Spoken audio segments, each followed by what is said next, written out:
That appears to show Sean Diddy Combs in 2016 pushing, kicking, and dragging his then-girlfriend Cassandra Ventura in a hotel hallway. This LA hotel surveillance video obtained by CNN seems to show media mogul Sean Diddy Combs running down a hallway. He's shoving her, kicking her, and then dragging her down the hallway. A different camera angle appears to show Combs throwing a vase at Ventura. The video seems to corroborate some of the allegations detailed in a now settled lawsuit filed by Ventura back in November, stating that around March 2016, Combs became extremely intoxicated and punched her in the face, giving her a black eye. The first thing, and we need to be honest, like Sean Combs is a right? And I think the men who are around him and knew he was that, they too. How are we supposed to believe anything that comes out of your mouth? And furthermore, why should we not believe the rumors of things going in your mouth when you out here volunteering bold-faced lies? You would still be lying to us right now if it was no video. You didn't even apologize to Cassie in the video. It's indefensible, period. But especially if you love women, a daughter or daughters, a sister or sisters, a mama, aunts, cousins, colleagues, friends. It don't matter. Inexcusable. Indefensible. Ain't no way around it. You can clearly see in that video, she's trying to leave and he didn't allow her to leave. Leaving is not that simple. So for all of the people that are like, why didn't she leave? I say to them, why didn't you leave? Why didn't you leave? Whatever your crappy situation is.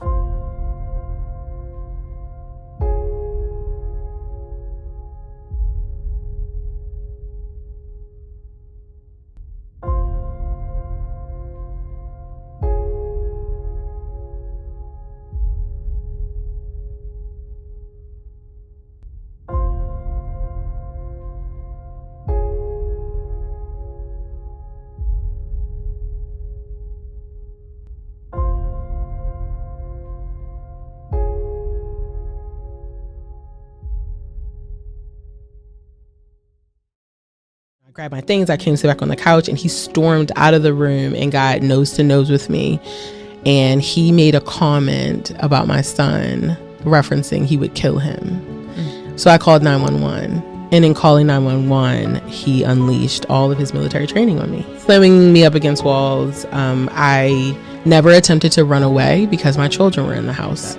I think a lot of people that come out of a domestic violence situation blames love, and love isn't the culprit here. It's the person whom you chose to love is the culprit. So don't victimize love.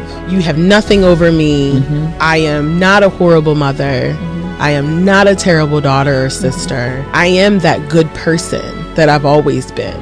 And you're not going to make me feel less because my journey was different. And I know because I'm not the first and because I'm not the last, I have to help someone to never experience what I went through.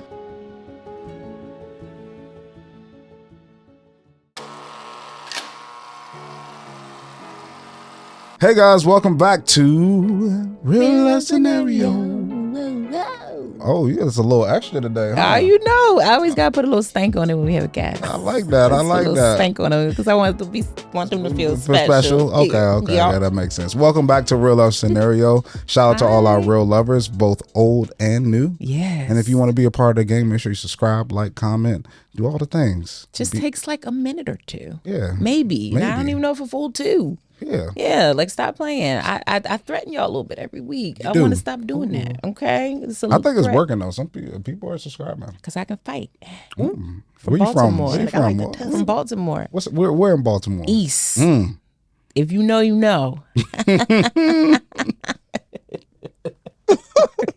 Anywho, yeah, we have a guest episode today, and this one is a very special guest, and I'm excited to have this conversation. Me too. This is a near and dear to my heart. It always feels good when you can sit with a friend. So here we go. You know, when I introduce, I'm not as good as Shannon Sharp. Okay, I can't get a Shannon intro. Shannon, he got a card, and also somebody wrote right now. He got a card. You doing this off the dome? So thank you. You freestyling. 20 years. Go ahead. Okay. No ghostwriting. All right, here we go. You ready for the count? Okay. She's a girl's girl. Okay. She is a project manager and a marketing guru. Okay. beauty and lifestyle influencer. She is a dear friend, a fiance, but I know her greatest title is mom. It's her favorite one. Welcome, my sweetheart, Ambra Washington, to the show. Baby, how you doing? So good. I'm so happy excited to be be here. I know. It feels at home. I'm comfortable. So Awesome. thank you for the razzle dazzle. Yes, I'm always give a sprinkle, especially where it is very deserved. Very deserved. So how are you feeling? Like I want to start making sure we get that out. No, there. I Yeah, appreciate for sure. that. I feel good. Good. I feel grounded. Good. You know, we prayed before we started, and I feel like I'm in purpose.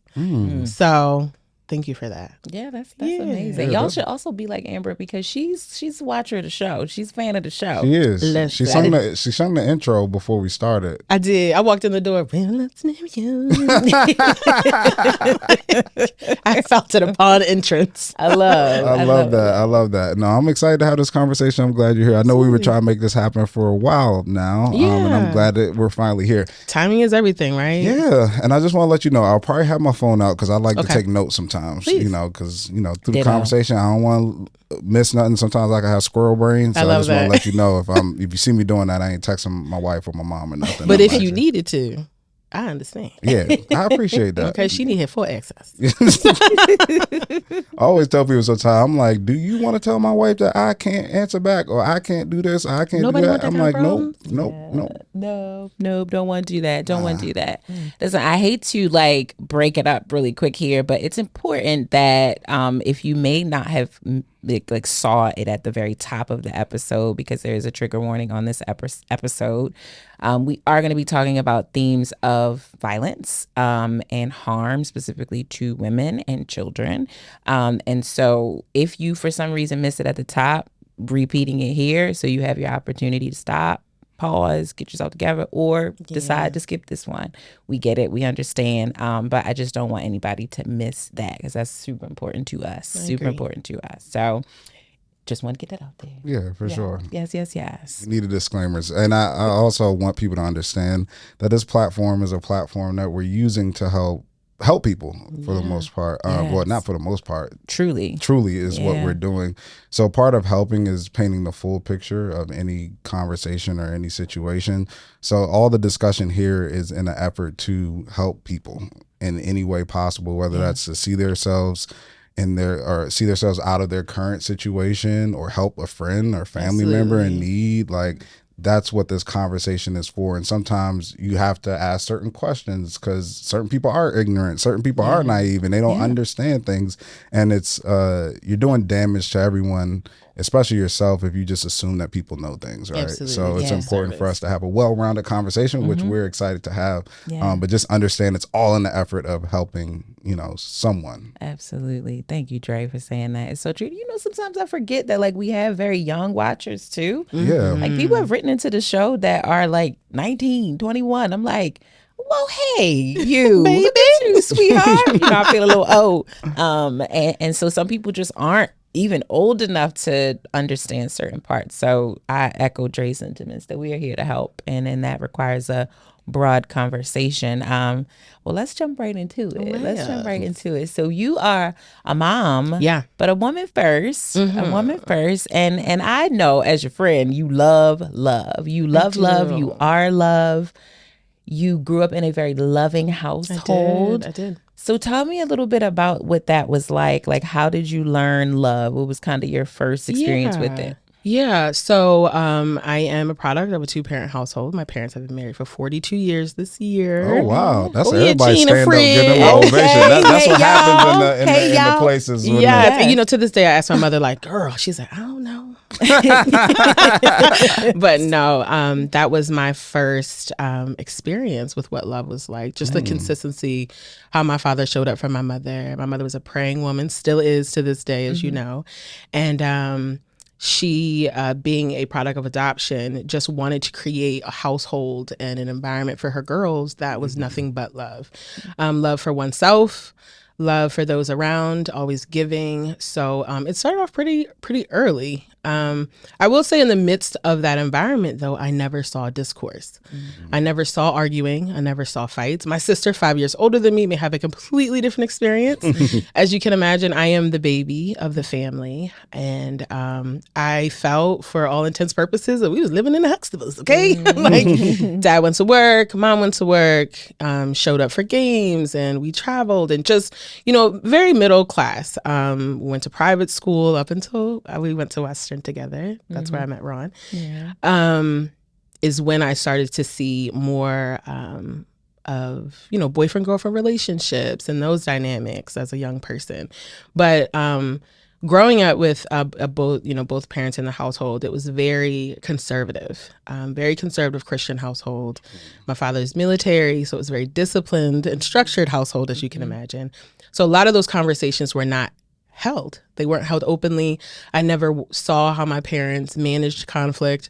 All I saw was Gina Fred would go in a room. Okay. Is Gina Fred your mama? Gina Fred is my mother, by the way. Mother and father, by the way. They would go in a room and come out, and Fred would be her best friend. So I don't know. I didn't necessarily. Yeah. What was the conversations like? What were the tones? What were the dynamic? What was the exchange? So I wasn't as equipped with conflict as maybe I should have been, and had to learn that on my own. And a natural progression, avoided it at all costs. So if it didn't work, if it was uncomfortable, I would try to find a distraction rather than deal with it. So got it. That's so interesting. I never thought of not seeing conflict as not necessarily being a negative, but not giving you the experience of what that balance in relationships could be. Like, I never thought about it like that, because I had that same type of upbringing. Like, my mom and dad were divorced ever since I could remember, but my mom got remarried, and my stepdad's been in my life. I call him Pop. Like, he's amazing. But I never saw discourse either. No. And it was a Christian household, and you're right, like a lot of those conversations you just kind of like you don't see them. You don't have like, I don't remember having a sex talk with like nothing formally. It was a threat. It wasn't really a talk. It was like, you better not. And I feel like my conversation get out of my house? Was like a heaven and hell conversation. So I'm like, I don't want to go to hell. Yeah. So I'm gonna go ahead and just keep it to myself. Yeah, it wasn't like I never got, and it's no fault to my parents or anything like that. It's just I never got that. I know you're going to be doing this because everybody, at eventually some point, does it. But these are the precautions. These are the ins and outs. And I don't know why that never happened. I don't know if it was because it's like maybe they didn't feel comfortable or how to approach it, or they thought it was grown folks' business. Grown folks, like there's nothing that you should approach. But it's just interesting how, growing up in that type of household, how those things could like shape you. But it's so interesting that you said that, because I never thought of not seeing conflict as, I said, being something that and it, and we'll get into the depth of my experience and my story, but it had a negative impact, right? That's because crazy. What happens at home stays at home to a certain regard, right? Like not to your detriment of your well-being and your safety. And those are conversations me and my mother had, and she took blame for those things. Like, you didn't come to me, you didn't say anything. It's because I felt in a marriage, that's right, A and B, and you see yourself out of it. And as you can imagine, that was not the best approach. So when you say they were conservative, did they operate, everybody's all about the gender roles, did they operate in that traditional sense in the home too? I would say yes, with a good balance. So yes and no, because my mother was spoiled at the end of the day. So I mean, I do feel it's funny you're even mentioning this, because me and my sister were having this conversation, how, my mother raised, reared, nurtured, provided. These are how my girls are going to dress. These are how my girls are going to talk. These are how my girls are going to present themselves. And my father was, she needs shoes. She has a camp. She has extracurricular.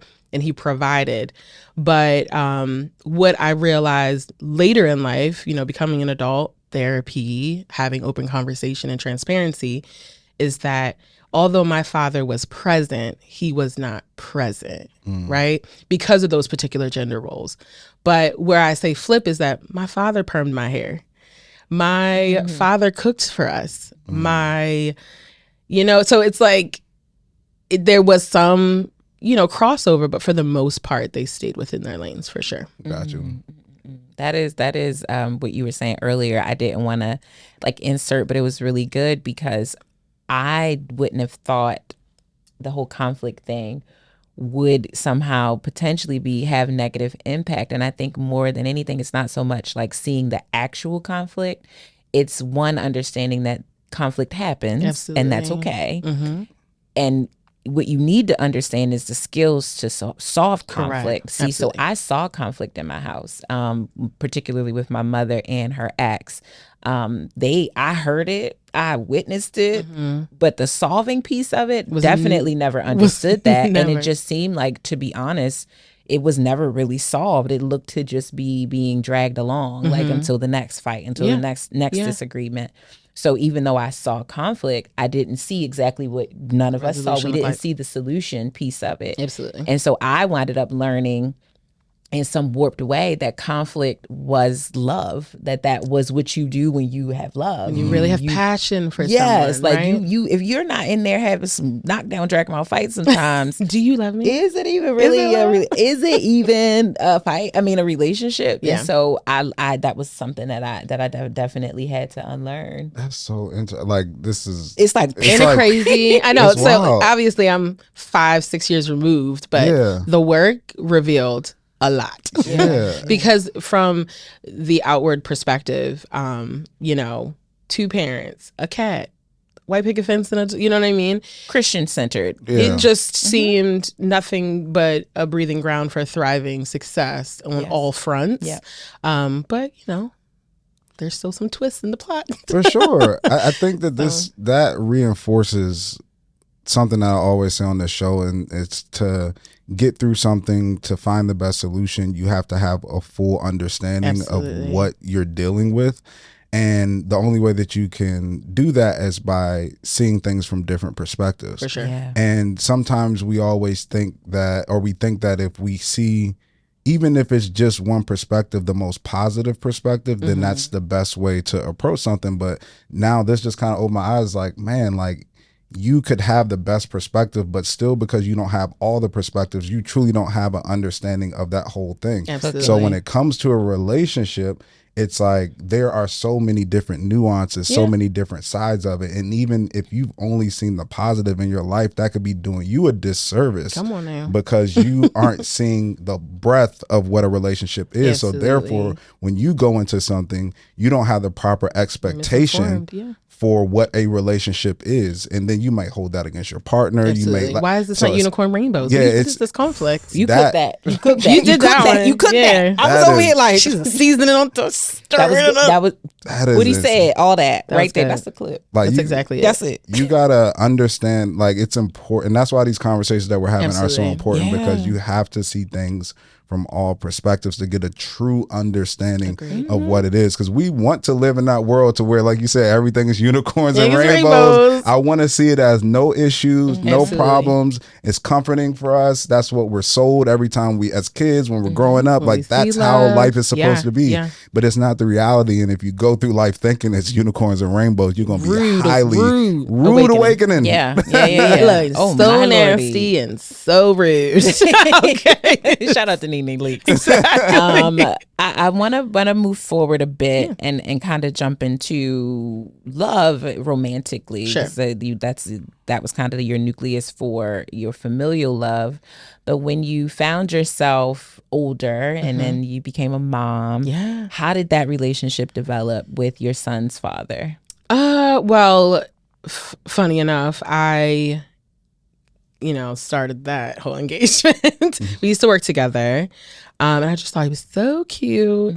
And that's usually all we need in the beginning. Yeah, I was 19, again, being raised in a conservative household. I was not allowed to date, right?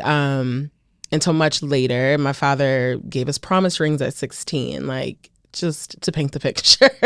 So newly into college, I had just came home from being in the military, and I just wanted to live my best. And this guy I worked with was fun. He was a Libra like me, so I felt alignment in that. Learn later. That doesn't always work out. But we were best friends, and I felt like my true authentic self And we kind of just navigated that space together. We got pregnant my sophomore year of college, and I was terrified. Although 20, living on my own, having my own, relatively wrapping up my education, I was petrified to tell my very conservative Christian parents that not only did I have premarital sex, right? Then the consequences that, oh, and I'm also bringing life earthside. And it was rough. It was rough for my dad. I'm a daddy's girl. I always felt like I was the boy he didn't have. But to raise on a daily basis, because I did follow a lot in my father's footsteps. As far as entering the military, we had the same MOS. We went to the same basic. We went to the same AIT. And then, so I say all that to say it broke his heart. And I distinctly remember I was so sick. My son wore me out. Okay. Like all that trimester step business is nasty work. But I remember acting like I was asleep on the couch. And because I heard him come in the house, and I was just visiting because I didn't live with him at the time. And I heard him walk towards me and start praying over me. And I act like I was asleep. And in that moment, I was like, oh, he still loves me, even though I disappointed him. Yeah. So. Yeah. I don't know why I'm oof, ew. Well, because I think that D word is huge when it comes to the parent-child relationship. Oh, yeah. I remember the time my mother literally told me that I was like, "Are you mad at me?" And she said, "No, girl, crushed. I'm disappointed." I was like, "Just go sit in the corner somewhere." I would have rather you and get it together. Yeah. So that's a hard one. So I understand. Yeah. So it just took that engagement and it just broke all that energy. And I swore in that moment that regardless of what happened between me and my son's father, like I was going to be the best mother. I wasn't going to allow my circumstance to be the outcome of my future. So finishing school and finding work and finding, space for me and my son to really thrive. Yeah. So, and his father was very active, very present, very much involved with, the sleepless nights, Yeah. Did you feel the pressure in the conservative Christian household to marry after that situation? Just tell all my business. I already know how it goes. That's why 1000%. When I found out I was pregnant, I remember going to my mother. Mind you, I have an older sister who got pregnant at 17, married at 18, and followed that whole path, married someone in the military. So I just assumed natural order, you kind of clean up the mess by getting married, but I just didn't feel that in my heart. And I remember going to my mother and saying, like, does this mean I have to marry him? And I feel like for my mom, she learned from my older sister, I'm not going to make you do anything that is not right for you or in alignment for the life. Yeah. So she did not force that upon me. I felt like maybe if my sister wasn't an example, that maybe her tone would be a little different. But I personally thought like God is really going to be upset with me, and same with, since we're here, just making the decision to keep him was a journey for me spiritually to make, I do recommend people make whatever the best decision is for their life. But again, being raised in a Christian conservative, like you might as well, it's a curse word. So big time. It was never an option for me in that way. Yeah. So how long were you guys together? So me and I have 2 boys by him. We did get married eventually, like 8 years later. So I did not feel the pressure. But we were together collectively 11 years. We have 2 boys. And that was my first experience with ending that relationship. That was my first experience with making a decision for me and being selfish in that moment in a way that bettered my life. I felt like when I met their father, I was young. I wasn't as ambitious or driven. I really didn't know what I wanted to do with my life. But I always knew that I had this spark in me that like, why would God make me this way if it wasn't for a bigger picture or a bigger purpose? And I just outgrew him. It was very tough conversations about, what do we want long term? And, it was almost as if like sky's the limit and I'm over here like busting through the galaxies. And it just wasn't it wasn't a good fit for the bigger picture and for our boys. Like, we ultimately wanted them to know that they were loved, they were supported.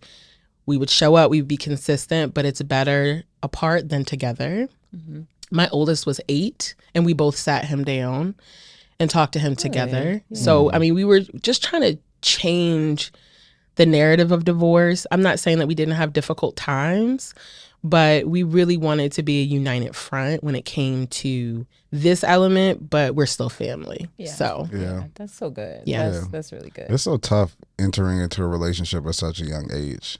Because I try to think of like, everybody can think of their 19-year-old selves. Right. And it's like how much you've changed, how much you evolved over that time. Yeah. And I can't imagine, then having a child and then trying to navigate, what you thought your life would be and how it would go. And then the feelings and disappointment of your parents and trying to. It's a lot. That's a lot on you at such a young age. And it's, like, how do you feel like you managed with all of that and were able to balance that? Like, where did you go to kind of work through those things? Did you turn to God? Did you have friends? Like, how did you get through all that? It's funny that you say that because I distinctly remember, being raised, I was going to church on Thursdays, Saturday night, junior church, Sundays, baby. We was in the building, okay? Girl. And yes, and I remember my parents getting to a certain age was like, okay, it's your decision what you do with your spirit. Like, it's your decision what you feed your soul.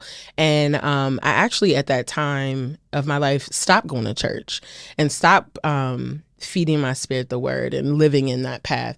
And when this happened, I actually ran to it rather than away from it. We weren't having conversations about therapy in 2004. Yeah. We weren't having conversations about being transparent or even telling your business in 2004. So I just went back to what I knew and I asked God to light the path and give me the spirit of discernment and really try to lean into it a little bit more. But I still felt like I was working through this.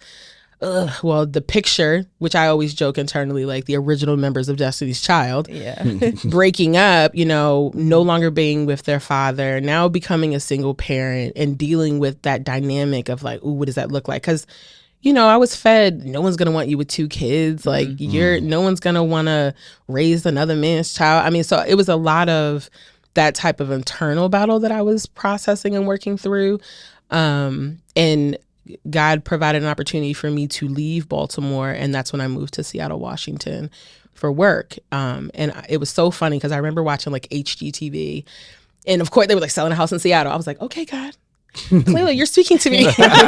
Let me go ahead and accept this offer. And I moved to Baltimore when my eldest was 8 and my youngest was 1. That's a huge move. Yeah. All the way across the country. Alone. Across the country, alone with 2 babies. Yeah. You literally just brought up a point that I was about to go into about now as a single woman, a single mom of 2, and one just trying to make sense of next steps in your life. I'm not in a 2-parent household, 2-income household anymore. I got to get perhaps a different job because that usually requires you to increase your income. Indeed. Because you can't fully rely on the other person's anymore. But I'm sure at a point in the back of your mind, maybe as a 3rd or 4th priority, is like, I do want love again. And I said that at the top of the episode. You are really a person who loves love. And so I know that it was there. Were you optimistic in part? Mainly because you were also relocating to another place? Oh, absolutely. I'd be lying if I said I wasn't. I mean, I was like, ooh, new fish in the waters, and then also being a Black woman coming from a predominantly Black city and then moving to a not so Black city. It was other elements to consider, like, am I in interracial dating? Like, I've never done that before. What is that like? Like, how do I raise 2 brown boys if I'm not dating someone who's brown? You know what I mean? Like, all those conversations went through my head. And then just, as women and as mothers, the narrative that we're too fast or we're too busy or who you letting around your child, and all valid points. But are we saying that for the opposite gender? Are we being just as conscious and about the moves that men are making. So to answer the question. So of course it's like, yes, I'm a woman who loves love, but it's almost like my motherness has to supersede my wants. And that is how I approached moving to Seattle. It's about my kids. This is about us starting over. It's about creating the new normal, right? Because now I can't relate to my kids. I don't know what it's like to not be in a 2-parent household. So where can I overcompensate? Where can I show up? Like, how can I get male role models and figures? And I met amazing men in Seattle that I did not date that stepped up and still to this day step up for my son. Shout out to Greg and Renee. And I just had to find another way. But I knew it was coming. I knew that I wanted it. I knew that I wanted, in all intents purposes, to build the same structure under a different lens in Seattle. So for sure. That's so interesting. Operating without a blueprint. Winging it. It's the worst thing about being an adult. Just don't know how to this stick. what to do, how to do it. And it's like, they said there is a lot of overcompensation because you're just going off of what you think, right? Right.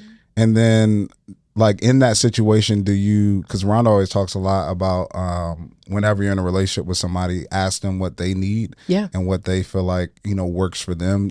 During that situation, did you have to have conversations with your kids like, hey, like, how are you feeling during this time? Absolutely. Like, what do you need? Like, what would make you feel better? Like, that type of... Yeah, more so with my oldest. One, I was 20 when I had him, so we grew up together, for a lack of a better description of what that period of time was like. And I knew that because although I adore my parents, they did not create a safe, open conversation environment for me. And I knew that with Reese, that I needed him to come to me if there were anything. I need him to know that, yes, I may be disappointed, I may be upset, but I am going to be there to show up every single time. So like, you have to get over this fear and know that although you may get some smoke from me, but my mom's going to show up and she's going to. So it nurtured a space for him to come to me and talk to me about his feelings up to a certain point. And we'll talk about that in a little bit. But for the most part, alone, just him and I and his brother, we talked about his feelings. I remember when he had his first crush in the 6th grade and he just knew his homeboy stole Destiny Child. My baby came home crying. And I was like, well, did you talk? We're going through that whole thing. Comes back the next day. Oh, it was a different Destiny, Mom. Like, we're still friends. And but I took it as, wow, he's telling me how he emotionally is feeling and how that affected him, where some could be more closed off and more introverted and they process on their own. So for me, that was the shift in dynamic, is just continuously creating these spaces so that they could come and talk to me. My youngest was little, so less talk. But what was important for me during that time is to reinforce, like, here's your father. We don't live in the same house. Daddy loves you. There's always a picture of him in their room framed up. So the best way I knew how. Yeah, that's so important, like having those conversations and letting your child be open with you, because that's something I feel like my mom did an amazing job at. And I think it always stems from, like, she felt like she couldn't be that open with her mom, right? So she wanted to provide that environment for me. And I think the most important thing that sounds like you did is that, when you're dealing with a child, their problems aren't really real. I want their problems. It's like, it's not want their problems. It's not, earth shattering, life altering in a sense, but it's real to them. Absolutely. In that moment, regardless of what it is. And for you to take that serious, I think that's important. And for all parents to do that, like, meet your child where they are in that moment, because they don't forget that. And having the ability to express themselves helps them as adults to be able to express themselves and communicate when they get in relationships. And I see that with him now. I mean, he's going to be 20 this month, and he's in his first real relationship. And the first sign of conflict, he called me. And of course, I'm like, but on FaceTime, I'm like, for multiple reasons, like, who got my baby upset? And then I'm like, don't project, because it has to be his experience. It has to be for him to navigate. And I'm just something you're bouncing ideas off of, even though I may be rearing towards one particular emotion. It provides perspective. And I was actually shocked that, I don't know why I was shocked, but I was shocked. Yeah. Because we all know what we were doing at 19 and 20 in college. For sure. And all that part. But also, that is such an honor and a privilege when you really think about it, especially with your story very specifically, because we just talked about you didn't get that opportunity when you were growing up. No. You didn't get the opportunity to see solution over conflict. And now you've created an environment and put this into your son and both of all of your children. Baby girl is little still, but you're going to instill this in her too, that like, I want to be a source of help for you. Absolutely. And I'm going to create an environment so you know, like, this is not, I am the person to call. Yeah. You know what I mean? Like, you call other people, but I really have you in a certain way. And so huge kudos to you for flipping that, because a lot of people repeat the cycles instead of break the cycles. Yeah.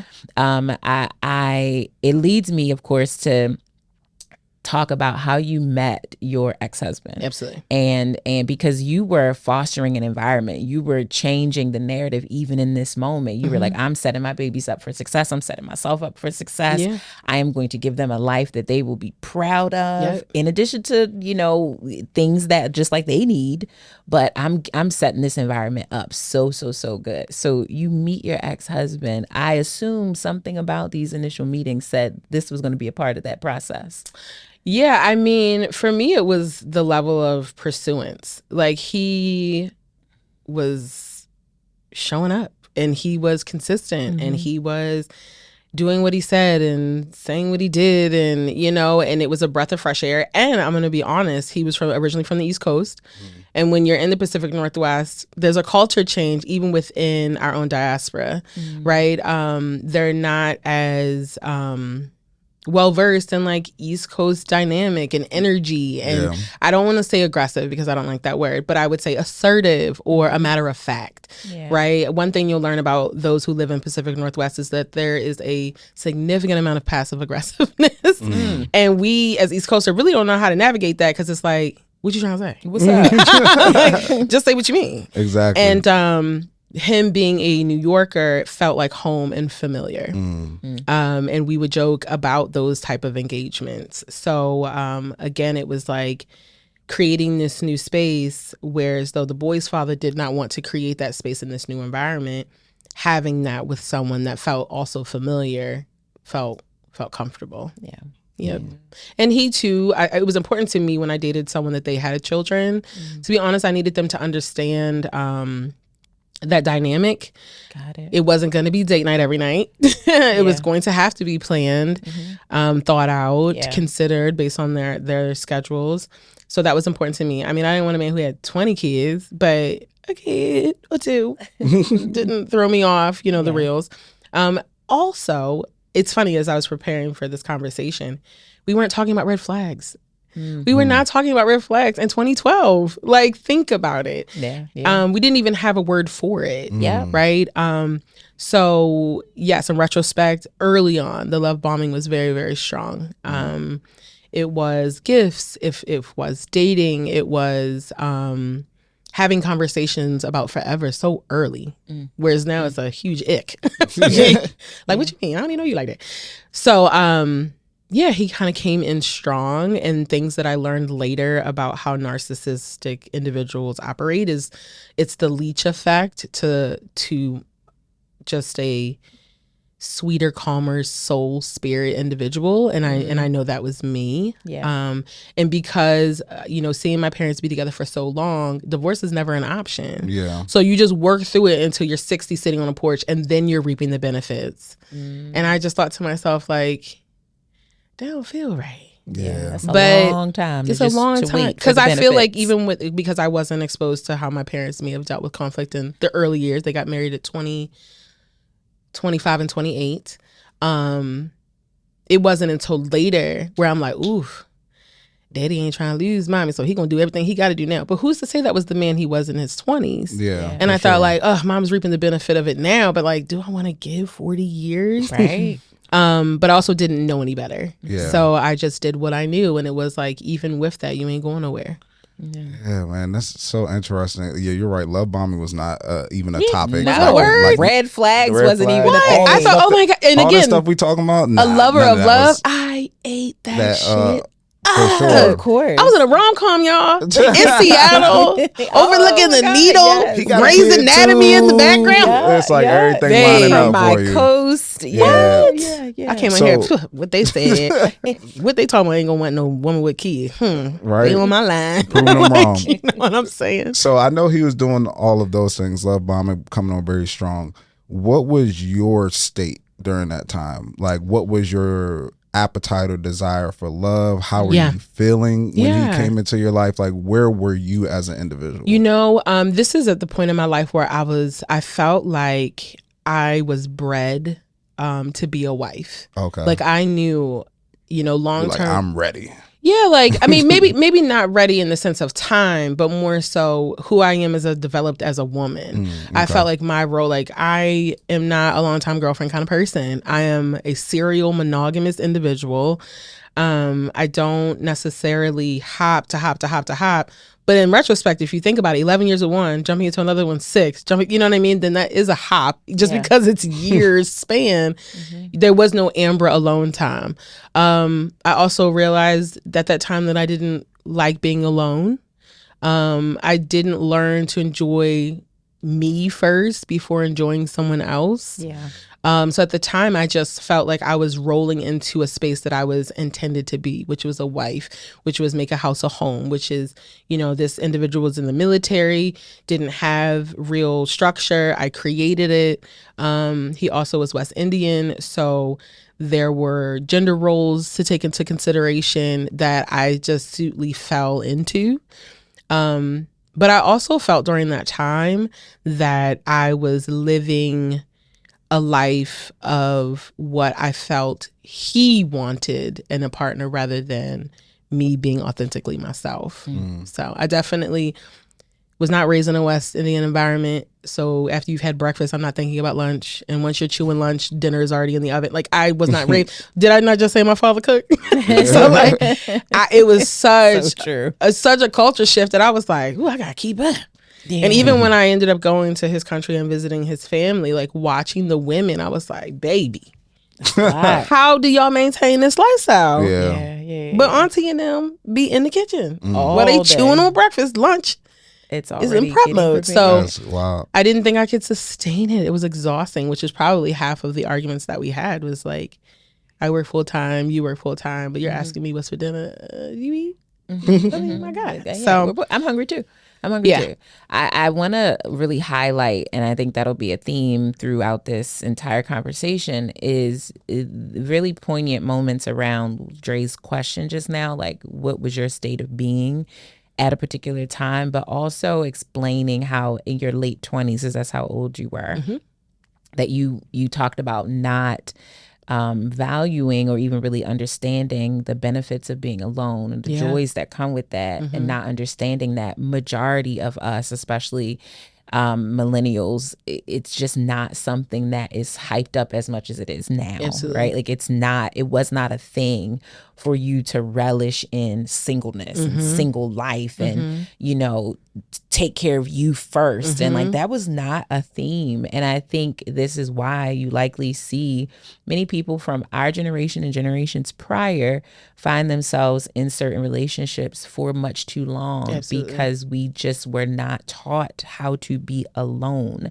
and actually really find joy in it. You had to be alone sometimes, especially if you were only kid. That might have been your reality, but it wasn't fun. It wasn't fun. Correct. So you didn't want it. You rejected it. And so thinking about that's where you really were in your life. Like, yes, I'm single, but like, I don't want to be here. And so this has to be a part of what I need to do. I have to figure out how to incorporate and extra also people a different environment too, right? I was in Seattle. There was no familiar faces, friends, families, even people I ain't like, so once I saw familiarity in that, I hung on to it. Jumped right onto it. So you guys fast track, because I know a little bit of this story, but because of the love bombing, because of how much you enjoy love, did you feel like the relationship was on this really speedy route because of that? Yeah, and it affected my relationship with my sister. Me and my sister are very close, as you know. Yeah. And people are always like, how are you that close with your sister? My mother just did not play about our relationship. So we were the ones in sharing T-shirts if we got in arguments, okay? Like, we were going to be close. Yeah. I met my ex, I want to say September time frame. He proposed to me by Thanksgiving. Wow. Hold on. Yeah, you doing the numbers, you doing the math. About 60 days. I was waiting for up next year. Sweet, it's all the same year. No, I feel like we met in September. Yeah, we were engaged by Thanksgiving. And yes, it felt fast. But I did ask for a year to be engaged. I didn't, because although he was looking to expedite it, which I later found out why, there was still something in me that was like, pump, like breathe through it. Let's build some. Yeah. At that time, has your family even met him? Have you even met his family? Have your kids met at that point? Like, so kids, yes, they have met him at this point. I waited about 2. It was after we got after he proposed, so it had to been around Christmas is when they met him, because my parents came out that year. It was our first Christmas. Yeah, it was our first Christmas in Seattle, and my parents came. So the kids met him, my parents met him, and that was kind of like the introduction. But we were just thinking, oh, well, we're going to just have an extended engagement, continue to, get to know each other and all that other jazz. And he did. We were engaged for a year before we got married. And even with the marriage, it was called me on a Wednesday and was like, do you want to get married tomorrow? And you got married the next day? Yeah, I got married the next day. My Lord. In 2015. Yeah, man. So looking, I don't say looking retrospectively, but in the moment, in the midst of all of this happening, and let's just call it that first year, were you feeling conflicted in any ways? Were you feeling like, I don't know if this is it, were any signals going off to you? Yeah, there were. Like I mentioned, the conflict between my sister, kind of having opposition and me fighting. You don't understand. So she was trying to tell you, like, hey. Oh, yeah, my sister. Yeah, 1,000%. She's like my second mother in that regard. And I was like, you don't understand. Like, we're in love. We're like, both ex-divorcees and like just trying to create a space and raise these boys. And he provided a home and structure, and the way he engaged with the boys was always so beautiful, and teaching them, and, Pierce being so little at the time, needing that attention from a man, needing that type of rearing. It felt right. It felt right for what the optics provided. How about that? Yeah. And yeah, me and my sister didn't talk for about 6 months. Wow. Yeah. And even getting married that day, although at the time I was feeling, this is my life, I'm independent, no one can tell me what to do. Wow, my family isn't here, my boys aren't here. Yeah. Like, that's not even the framework in which I'm from. I come from a very large family. We get together in full capacity on a Tuesday. Yeah. So to get married and not have them be a part of that was like, ugh. But and not be a part of it, not even know. Not even know. We told them the day after or something. I mean, they knew we were engaged, but they didn't know we got married until like the weekend after. Yeah. Yeah, I can't imagine being a family member, like just missing all those moments. And I would definitely think something was up. If I was a mom or a sister or a brother or anything. Yeah, like I'm that. sure their spidey senses was tingling. Yeah. But I was so caught up in creating a world that I thought I could never have based on ending the relationship with the boy's father. Well, I think one thing you said important, that relationship with your sister, because I think whenever people get in situations like that, I have actually somebody who I know recently, she started dating a dude, and the dude bought her like a Gucci bag on the first date. And I was like, I ain't saying it's wrong to get those type of things, But it's a little early to be spending that much money on somebody you just met and you don't know. Similar gifts of large. I'm trying to tell her like this is giving, and now we're in 2023. This is giving signs of love bombing. Like I don't think. And long story short, the relationship didn't work out, and that's exactly what was going on. Yeah. But a lot of times when you're in this situation, you have those people who are close to you who are trying to provide some 100%. Type of counsel or trying to look out, for you. But I just want to explore like your mindset in that moment, because that person loves you, they care for you. In that moment, do you think that they're just maybe bitter from their old situations, or that they're just hating on you and your love? All that. I was like, mindset were you in not to hear that from somebody who loves you? And I'm sorry, T, because of where I was then. My sister was also divorced, and I felt like she was projecting. I thought she's never remarried or long-term relationship of like significance since, and I thought maybe she was scorned and she wanted me to be on the misery boat together. And really what it did was create breathing ground for the devil to play on that and create division. And that's exactly what it did, where I had to humble myself to my sister and one of my really close cousins who I consider a sister, because they came and visited me, and they'll joke about it now, but they were like, what do you mean you're drinking water room temperature? Like, y'all don't have ice in here? Or what do you mean you don't eat this particular? Because it was that level of a controlled environment. They took the boys and like took them to McDonald's and like had them eating a whole bunch of candy and doing all these things. Like, don't tell your mother. But they felt even in their spirit then that it wasn't right. Yeah. Because the division and the isolation, and I will say a lot of things I've learned about this, I've learned from you. So thank you. Absolutely. And it's why I'm so grateful that you said like, I want to come on and I want to talk about this. But a lot of the things that I've learned is that is one of the biggest flags, is the isolation and the division that is created. And a lot of times you don't see it happening because in ways you think, like what you just explained to the naked eye, that's just you and your sister having a conflict about things that only you and your sister understand. Absolutely. You know what I mean? Like, that she's divorced. Yeah. That she might have harboring some even bitter feelings, which might be justified from that divorce.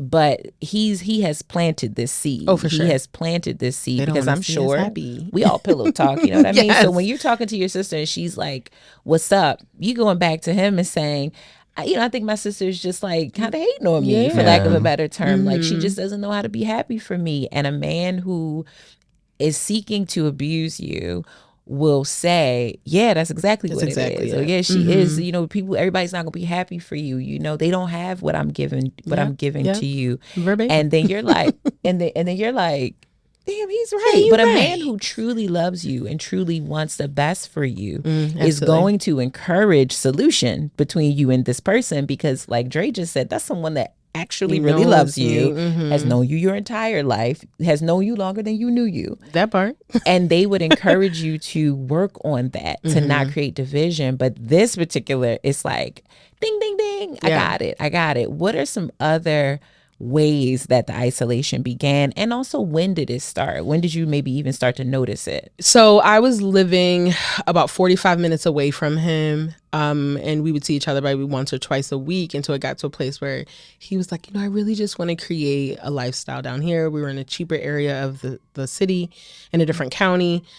And I mean, truth be told, where I had created like home in this particular area of Seattle, my best friend Natalie lived and was close by, or the relationships that I had built with other employees turned friends, going to meetups and building and cultivating relationships. All those people lived there. So I see even beyond family pulling me away from what I have created, or this sense of home or family in another part. So bringing me out of that, we could get more for our money. The boys could have their own rooms. They could have a backyard. We had a dog, So for me, again, who felt like I'm bred to be a wife, was like, oh, well, this creates that normalcy that I'm trying to get back to with my kids. So when he bought us a house, that was the ultimate push that brought me down there in a space I didn't know. Him being the only contact that I had. Yeah.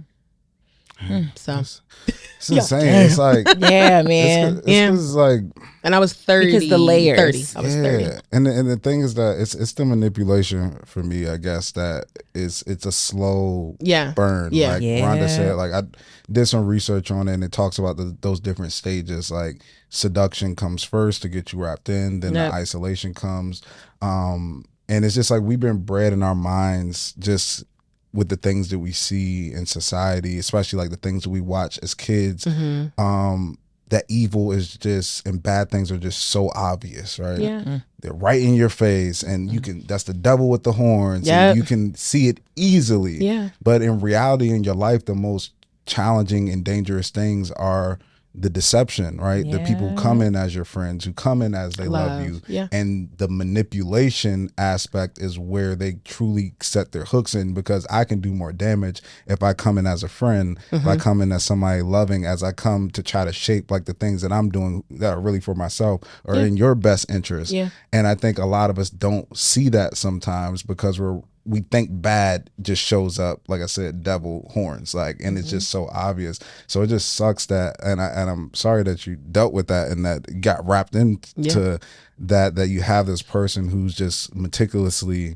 like, all right, laying that seat there, okay, letting you go about this, doing this, separating you, like, because relationships are such an intimate thing, and you open up yourself so much to somebody and reveal so much, and that person has to but that person has to, like, you're hoping that they treat you with care, because a lot of times people would judge somebody in your situation, but that can go either way. Like I'm married now, my wife influences me so much. If we had to buy something that we can't afford, I would probably do it if she kept pressing me every single day, talking about she's unhappy, talking about how men are supposed to provide. If she was feeding me those narratives every single day, I love my wife. You gonna do it? I would probably do something that's not smart or doesn't make any sense because I love her. She has that control. And it's so important that we find people who can treat us with care and don't abuse that and don't manipulate us. So that's just absolutely. That's such a good reference, Dre. Like that metaphor, because I think when you put, and Dre, you're always really good at this, changing the framework to better understand an idea, because that is one of the biggest questions. And I know I want to talk about that closer to the end, because so many people sit in a position of judgment who've never been in this situation to say, how could you be in this situation? But it is exactly what you just explained, that the hooks are so far in. You love a person so much, and love is such a powerful emotion and action-based experience, that as a husband who really loves his wife, with enough pressure, with enough particular sayings, with enough coercing, if you will, you would do something that you know you shouldn't do. Oh yeah, he used to send me links to the Zillow, and talk about which room was what and how we would decorate each space. And you don't have family, we can be the family that's 3,000 miles away, so absolutely. Man, oh man. So speaking of the devil with the horns, right? Like you can always see that, right? Like you would run from that. Talk to us about the day you saw the horns. The very first day that it was like, oh. Yeah. So I was frying chicken, right? Getting into your West Indian bag. Gonna be good too. I was frying chicken. And the boys were actually in the living room watching TV, and he had called my name, and I was like, okay, give me a second. Like, obviously have food on the stove. Call my name again. I was like, all right, babe, give me 1 minute. Like, I can't leave the chicken. It's not like I can have my 8-year-old come over here and flip the bird. You know what I'm saying? Right. And call my name again. I was like, if you don't give me a minute to, and I think I said something like that. And he stormed out the bedroom and came nose to nose with me. Who are you talking to when I call you? And he headbutted me in the kitchen, because I responded in a way of like, who are you? And that was the ultimate. And he headbutted me, and I was in shock. I'm like, I'm sitting here. It happened in such a way that I was stunned. One, I don't know if my children saw it. I'm going to tell you that now.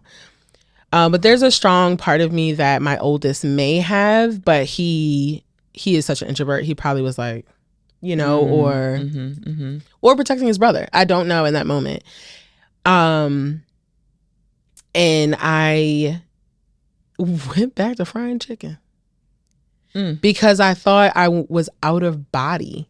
Or an earlier incident, I was on my computer and he was talking to me and he thought I shrugged my shoulders and he leaped across the bed, broke my MacBook in half because it bent the wrong way, and just was on top of me. I remember darting out the house, getting in my car and driving to a Starbucks. And then I thought, oh shit, my kids are home. This was before the chicken headbutt incident? Mm-hmm. Oh, wow. Yeah. So it was more like the aggression, but the headbutting was shortly after. Even the fact that the horns that you saw were not were not the laptop experience. Yeah. It was because that is when the physical piece of it was on you. Yeah. It wasn't on an inanimate object. Exactly. Yeah. Exactly. So then I was like, oh, I remember being kind of like stunned.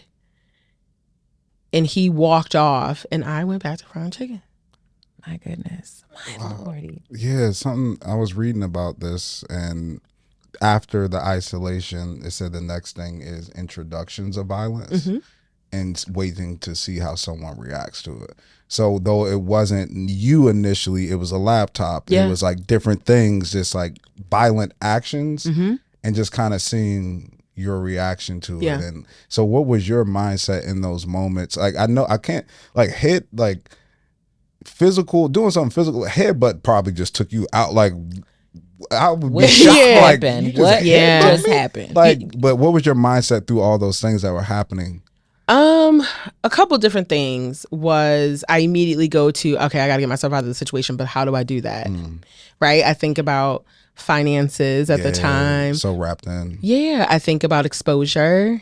I think about maintaining some level of peace so that my kids, again, can have this level of normalcy. We lived in a cul-de-sac. I mean, when I tell you we was just in a picture perfect situation, I did not want to disrupt. So if anything, I would wait to talk to him about any kind of conflict in the evening, but that's after the threatening of leaving or ending, and it was the onpour of, I know I need to get help, PTSD from the military, every other, my family upbringing, whatever the case may be. Obviously, it was a lesson that was taught because he witnessed it himself with his own parents that I later found out.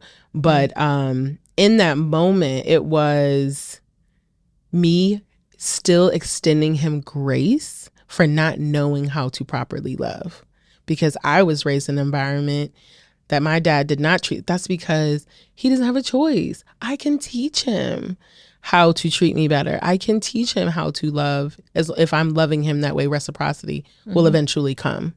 Another word that we weren't using in 2015. Very, very, very true. So I just, and of course I echo Dre's sympathy for you for being in this situation. And I think the part that really breaks my heart a lot of times when I hear these stories is not that it would be okay for any person to be being abused, but it is really jarring when it's like a person that is not necessarily aggressive, not even in return, and they have every right to be, seeing as though you had butted me. I would be warranted to fight you. But it usually is always happening to people who are in so many ways helpless, show up as helpless, show up as painfully graceful, as like so incredibly understanding. It is the person that you would treat the kindest. It is a person that you would hold in such like gentle regard that this is who you actually choose to do this to. And it just says a lot about the mind of an abuser. It shows just how, I'm just going to say how demonic they are, because you want to hurt the helpless. You don't, there are people out here that should be harmed. I'm just going to say that. She's like playing. Okay? But you would rather hurt the harmless. That is that's just really, really, really rough. And I don't know if you had a question before I. No, I just wanted to. I was listening to a woman who was talking about dealing with similar situation, and I just wanted. She said that people ask like why, even in those early signs, why'd you stay? And I thought she said something interesting. And I was like, I wonder if that's the same feeling that you had. Please. And I wrote down. She said, basically, I looked at myself as a very strong woman helping a very troubled man fight the demons that I can only help him conquer. That's exactly it. I'm going to teach him how to love. I'm going to teach him how you get to 42 years. Because that's what I saw, right? Even though his parents, he comes from a 2-parent household, they were apart for multiple years. Him, dad coming to the U.S. and mom staying in the country that he's from. And so a completely different dynamic. And that's what I thought. My parents taught me love. They taught me how to extend grace, like God extended grace to those, and it's so funny because in the beginning of me creating like my influencing space, I used to have car karaoke rides where we would just listen to gospel music while I commuted to work. And what I realized later was that really I was trying to therapize myself to believe those words and hold on to them, because I felt that there has to be not a lesson in this, but a testimony in it. I just knew I was going to be 50 and be like, we had a really rough, but we stuck it through, and we just as toxic as ever, feeding myself that at that time. But wholeheartedly, my approach to staying was, it's going to get better and I'm going to reap the rewards later if I just extend grace and show him the path, for sure. Did the abuse from that moment in the kitchen, did it ramp up aggressively from there on out? And do you think that you just almost not reacting to it in some ways maybe made him think like, oh, okay, I'm gonna take it to another level now? So no, I think I know my non-reaction. And again, in my brain, showing him grace made him gentler afterwards. So the gifts would be more extravagant, or the tenderness would be exerted more. It wasn't until I would stand up for myself or set a boundary. Didn't know it was called a boundary, but when I set a boundary is when the conflict, because how dare I have a position on a matter.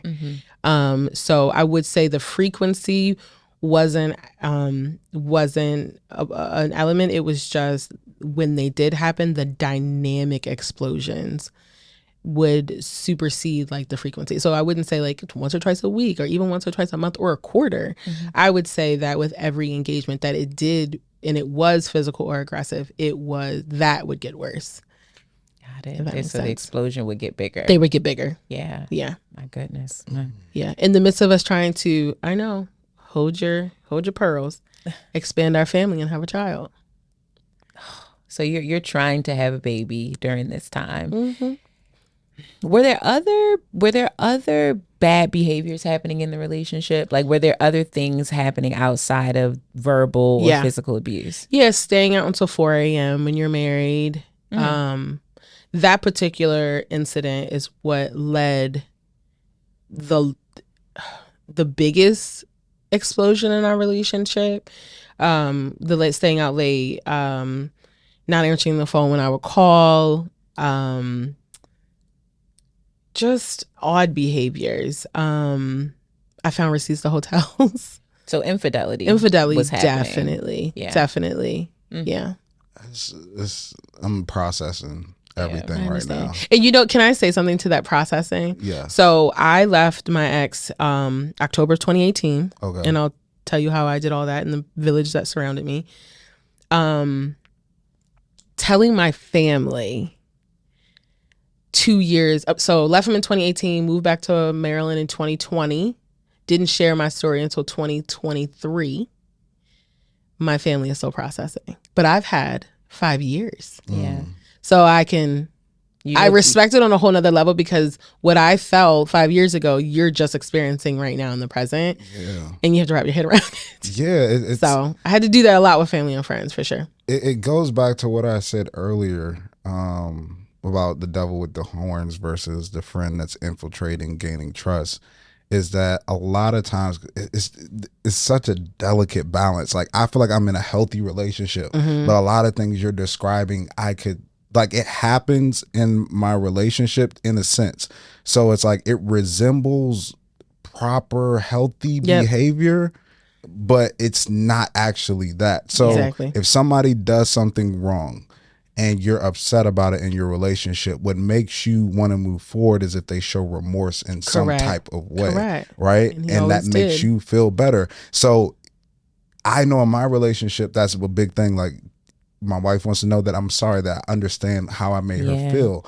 And we have a healthy relationship. But just in your same situation, you moving forward was you seeing that he felt remorseful for the things. I did something wrong. I acknowledge I shouldn't do that. Yeah. So it's like, okay, he gets it. He understands. 1000%. But it was just a manipulation tactic. So it's like that balance of like, it's fine. How do you know? That's that lack of blueprint, like, how do you know? Like, you don't know, because some things can resemble very healthy behaviors. Clearly what he's being remorseful for is extremely unhealthy. Correct. But still, because you do want to believe, to your point about the testimony, that because I don't think everyone who does this permanently stays in this mindset. I do think people can be reformed. I think people can recover. I think people can put these things behind themselves, not the victims, the victimizers. But it takes so much, right, to get out of that and get out of that mindset. And it's very rare that people come out of being this way. Oh yeah. But these are signs that they are doing the work to like be better. And so I get it. I want you to share what you just alluded to, the worst of it, because you talked about infidelity, and infidelity is something, if there's signs of it, you want to address. You want to have conversations about that. What are you doing? Why are you doing it? What's up with you being out at 4 o'clock in the morning? And you attempted to do that. What happened when you say that the worst blow up? So when I did bring it to his attention, of course, I think you alluded to this earlier, Dre, about beyond just the love bombing, the intimacy, like he would use sex as a way of forgiveness, or using it as like, this is where home is. And he was trying to have sex with me. And I was like, absolutely not. After being out. Are you crazy? Yeah. And just the whole dynamic of that evening in itself was just off to me. Like, it's almost like you're inviting me out, Ron, but you don't, but you ride, I need to ride with you, but my man rides and meets us there. That's weird. So why am I meeting you and your friend at an event and her friend's there? So it looks like y'all on a double date, you know? Again, girl, I got to relive it. But he came home I beat him home. He came in 4 or 5 o'clock in the morning. I asked him the who, what, when, where, and whys of things. He was intoxicated, clearly. And when he got into bed, tried to proceed with having sex, and I shut that down, went into the living room. When I went into the living room, he locked the bedroom door.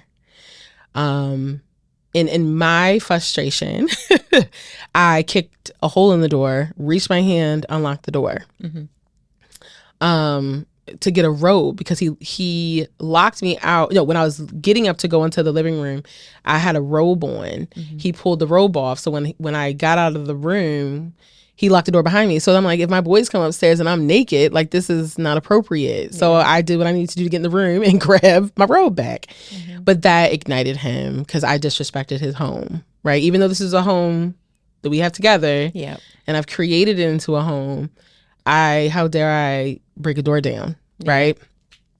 And I grabbed my things, I came to sit back on the couch, and he stormed out of the room and got nose to nose with me.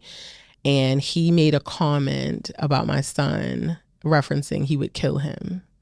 So I called 911. And in calling 911, he unleashed all of his military training on me. Wow. slamming me up against walls. I never attempted to run away because my children were in the house. It's a split level home, so they were in the basement, assuming my oldest was actually at a sleepover. So my youngest at the time, who's like 3 or 4, was asleep downstairs. So nothing in me.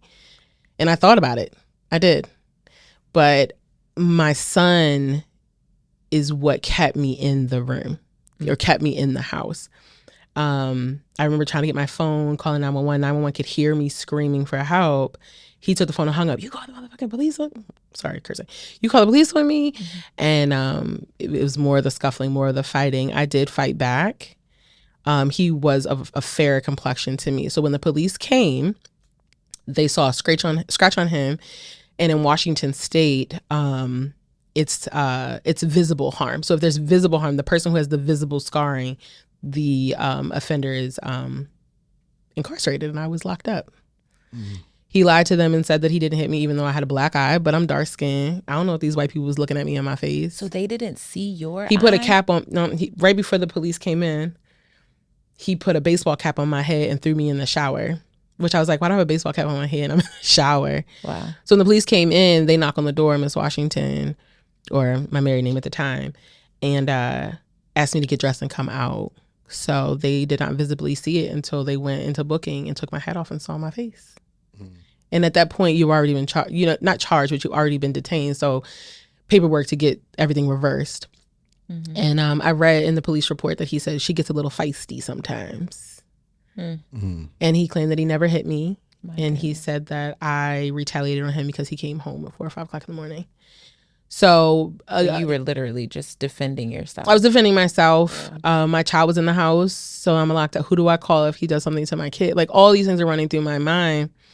And this is all sad, but one of the most heartbreaking was that my son's father was the sheriff of the town we lived in, and he had to lock me up. And he's crying with me. Him and me and the sheriff are in the car crying. He's like, Ambra, because he knows me. His kid spends the night at my house. My kid spends the night at your house. Wow. So a father of like one of your son's friends. Wow. He must have heard the address, came, and he was so empathetic and so kind and so sweet, doing his job, had to do his job. I was released the next day, obviously, but that's not without so much processing. I was born and raised in Baltimore, for God's sake. How I get to Seattle and get locked up at 35 years old? So many other paths could have led me into being in a bad situation. But here I am in some small Hoboken town outside of Tacoma, Washington, in jail at a women's facility. I remember I wouldn't say she's a warden. I would say maybe a guard. She was like, you don't belong here. She came up to me and told me that. Went in there, and the other women, I mean, I couldn't hide. I am not made for Orange is the New Black. That's just not my energy. I wasn't raised in this environment. Same. I always say that, like, Lord, please, Lord, no. Jesus. No. And those women actually covered me down. I'm not going to say, I wish I could remember their names. I wish I'm not going to say I kept in contact, because I definitely wanted to forget the moment. But even in that moment, God was still like, I'm going to cover you down. Because who knows the environment? I don't know anything about that life. That's just not a part of my world. And he showed up to my hearing. He bailed me out. He picked me up. He told my employer, he told Natalie to tell my employer that I got in a car accident. He told my kids that I was in a car accident. I was in the hospital overnight. And I came home, and he catered to me like a queen. Wow. Yeah. And I was pretty messed up. I mean, my face. Yeah. So you went with the story. And I went with the story out of pure shame, embarrassment. Again, what stays at home is your business. You don't tell anybody that. I'm trying to think about all the... Did you in any way internalize that and put anything on yourself? 100% internalized it. Like, it's funny because I was thinking this when you were talking earlier, Ron. Like, I remember going to therapy and saying, like, but I'm a good person. I don't steal. I don't rob. I don't hurt anyone. I give to the homeless. I donate my time. I'm a philanthropist. Like, I'm a good human. Like, why is this happening to me? I didn't know where the connection was with my dad in regards to needing male attention, or feeling like I couldn't be by myself. I also didn't know what I know now about my parents' marriage in the early years and what my mother endured, and how, she's made strives to be better in her life and how she's set up things now, because we didn't talk about it. We just didn't talk about those things. Was any of it similar? So like what you're referencing that your yes mom and no. I mean, okay. there was a moment. I remember my sister told me at the age of 4, my parents separated for a year. My mother went and got her own apartment. She was like, "This is the direction we're going." Told my father he had a year to get his life together, and boy, did he do it! In such a dynamic way. Okay. And I thought, same concept, y'all. I'm like, let's just take some time and like get therapy and like it works. And he had no interest in that. But believe it or not, even after that, what I thought was better, I still stayed. So that happened in November 2017, one of the biggest. And in between that, aggressive nature towards my best friend's husband, tried to fight him in the middle of the street in Seattle. He hated my best friend. So me and her, where we used to do happy hours once a week, that became a conflict. He never wanted her in our house. And I didn't put the two together because all I knew was you stand by your husband. You stand in alignment with him. Yeah. Even though Natalie has never been anti my marriage. But, later in retrospect, like, again, when your man don't isolation. like your best friend, honey, that's interesting. So, yeah. So how did you get to the point to where you did ultimately leave? This was October of 2018, after multiple miscarriages due to stress or the physicality of our relationship. We decided to go to Australia for a trip to go visit his siblings that had moved there. I'm sorry, I have to pause you. No, please. Because you said that, and even when you just said it, I let it fly by. Yeah. You lost multiple babies. I did. In this marriage. I did. It's traumatic to lose one. It is. It's traumatic to lose two. Yeah. A lot of women, not a lot of women, but many women experience the loss of a child. Yeah. Through miscarrying. You lost multiple. 7 miscarriages. Mm-hmm. Yeah, he's flipped a bed on top of me, thrown encyclopedia-sized books at me. I've grabbed my children and stayed in hotel rooms overnight. I moved into my friend Peter's house for a week. And you said in the previous video that, that you felt like giving him a kid would make it better. I did. I also was under this crazy pretense that he used to tell me, well, you're really not my wife unless you give me a seed, even though we were legally married. Right.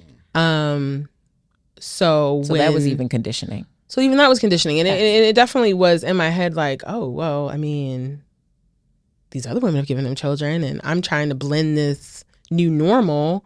Let's just, try to have a child. And I'm talking like we went to specialists. We had everybody checked. We had counts done. And I never correlated it back to stress. And take it on a spiritual level, I never correlated back to God was still covering me down and protecting me. Yeah. Because God, if it was God's plan, the baby would be here, so be it. But the fact that none of them were successful was really like God intended on not having this man in my life for the rest of my life. So, yeah. I am so sorry. I know that's not always the right word to say, but it's just all I can think of because that's a lot for your body to go through. For sure. Yeah, a lot for your spirit to go through. Yeah, and even going through those losses and in some cases having to have a DNC, like him not coming to the hospital, being in a restaurant, eating, FaceTiming me. Or his mother saying our marriage was poison. Oh, for people who don't understand, what's a DNC? So you could be at a certain stage in your pregnancy where your body does not dissolve the pregnancy on its own, or rather pass through, and there's still remnant. So you have to have a physician go in and sort scrape. Oh my God. To remove any at this point foreign, because it didn't stick. Yeah. But had that procedure done alone. Yeah. Even we had went to Virginia to visit family, and I had lost one during a Christmas trip. And my mother was there. And that, to me, as we talk about it in retrospect, in that moment, my mother witnessed and felt something was off. Yeah, and he wasn't in the hospital with me there either. And we were across the country. My God. So I'm sorry. I know I had interrupted you answering Dre's question about like when you got to the place of, but yeah. So we went to Australia. I will say I was only in Australia for 72 hours. Okay. Because he basically showed his ass, and I thought, he went on to tell these family members that we were on this trip with that I was abusing him. Unreal. And I lost my mind. I think at that moment was the first time that I lost control. And I snapped and I said, well, let's have a family meeting. Let's have everybody sit down and talk about it. And he got upset that I was forcing a conversation that I know he had lied to them about. And one of his cousin's wife came to me and told me, like, are y'all good? Like, he's saying that you're like, there's some, like, you're hitting on him. I was like, what? Yeah. Me? Yeah. And I kind of lost it. And in that moment, in front of his entire family, he charged me with a knife. And I knew, looking at him, I didn't even move. I remember just staring at him like, this is about to happen. And you don't care so much so that your sister and your cousins are in this room. And his sister actually, in a way, saved me. She helped me find an Airbnb on the island because we were in Brisbane. I stayed above a convenience store with a Southeast Asian family that fed me curry. And the woman held me all night while I cried. I don't remember her name. She helped me get in touch with my sister. I called my sister first, and it must have been 2-3 o'clock in the morning because Australia's like a day behind in a sense. And I knew, sitting in their guest room, if I tell my family, I'm asking for accountability. And I realized that I never shared my story because even my best friend the whole time, she's been my best friend for 12 years now, and was my best friend during this relationship in the same city as us and never knew.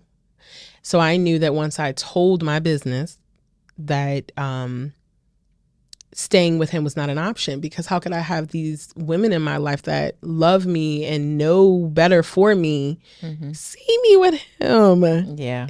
My mother would drag me.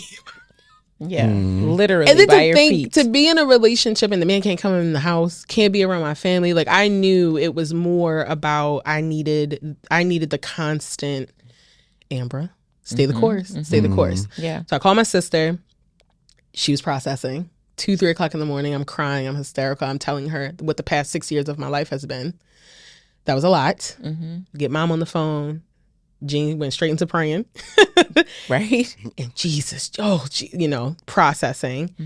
And his sister helped it financially too, paid for my ferry back to Brisbane, gave me keys to her apartment, held her brother's passport hostage to allow me to get back to the United States before he could follow me.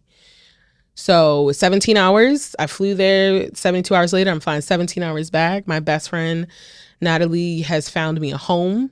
My sister had caught the first flight to Seattle. My father was actually there because he had the kids while we were in Australia. So then having to come home and tell my dad was really, really hard. Yeah. And I begged my mother not to tell him until I could tell him, because I just feel like 17 hours with my dad hearing that would be torture before he could get to me. So when I landed, I had seemingly rented a new house. And my best friend was 8 months pregnant. Sister landed 5 minutes after I did, which was God. Packed up my house and moved into my new house. Filed a protective order. So when he landed in the United States, they issued the protective order when he landed in California before he could get up to Seattle. And I was able to relocate without him knowing my address or just having access to me on phone. And I left. But even then, y'all, I love him. We just need space. He just needs help. We need to go to therapy. Yeah. Which we did. We went to therapy after my black eye. And I did that because I wanted the therapist to see. But what I realized in Seattle at the time as well is just like therapist, non-POC people, like it's just very, very difficult to try to have that kind of conversation and any kind of resources or tools like to or actually help. Yeah. Yeah. Go ahead. I'm sorry. No, I was going to say, and then the level of manipulator that you're dealing with, they could use that too. Oh, 100%. 100%. And I feel like in that moment, she should have separated us and we had one-on-one. Yeah. But it didn't. So I packed up the house, moved me and the boys. I'm a admit, because I feel like if I'm not this transparent, there's someone that is doing this and feels shame in it. I was still sleeping with my husband even when he got back to the United States. This is after he he charged me with a knife. I was still hearing him. I want my family. I'm going to do the work. I'm going to get the help. And this is my husband. Like, who else am I sleeping with? Like, and was for maybe 2 months after I left. But it wasn't, and mind you, I still have access to this house, right? I still have a key.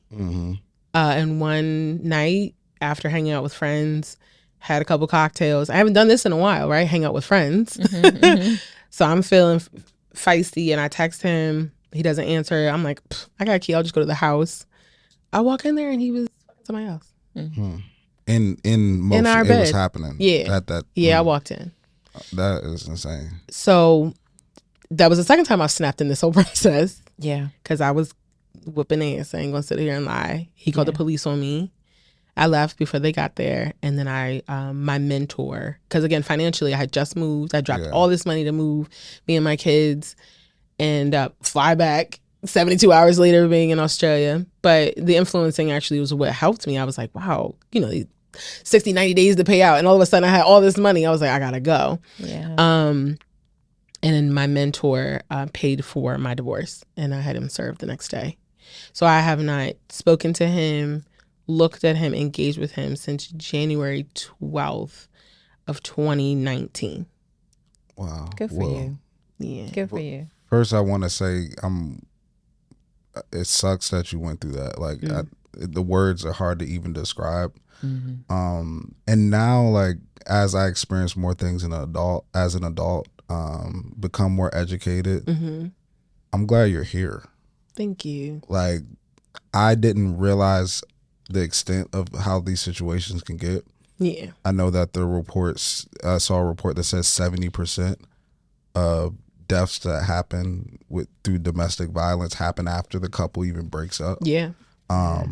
And it wasn't in just sharing a story, but getting to the point of what I'm saying is that I experienced something that opened my eyes to situations like this. I had a best friend of one of my best friends. I had met him a bunch of times, hung out with him, used to always say, oh, you gotta come out, meet my wife, we gotta hang out, like we gotta do this, we gotta do that.